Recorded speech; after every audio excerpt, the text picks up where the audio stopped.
আজকে আসছিলাম রেস্টুরেন্টে ভর্তা ভাত খেতে। এই রেস্টুরেন্টে ভর্তা ভাত নাকি অনেক মজার লোক শুনেছি, যার কারণেই ভর্তা ভাত খেতে আসা।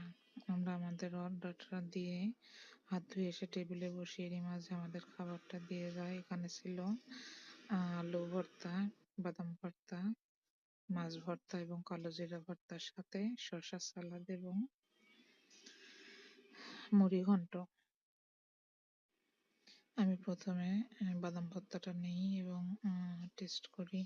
বাদাম ভর্তাটা আমার কাছে অনেক মজা লেগেছে। এরপরে এর সাথে আলু মিশিয়ে একটু টেস্ট করি। আলু ভর্তাটা আমাদের আছে মোটামুটি, আমরা বাসায় যেভাবে ভর্তা করি তেমনই, এর বেশি কিছু না। এরপরে আমি মাছ ভর্তাটা সামান্য নিয়ে টেস্ট করি। আমার কাছে অতটা ভালো লাগেনি।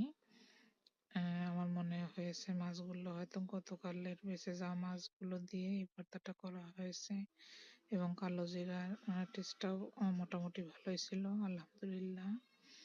সবচেয়ে ভালো ছিল এখানকার মুড়িঘন্ট রান্নাটা। মুড়িঘন্ট টা অনেক মজার ছিল, আপনারা চাইলে খেতে আসতে পারেন এখানে। লোকে মুখে যতটা বলে এতটা না, আমি আমার ইয়েটা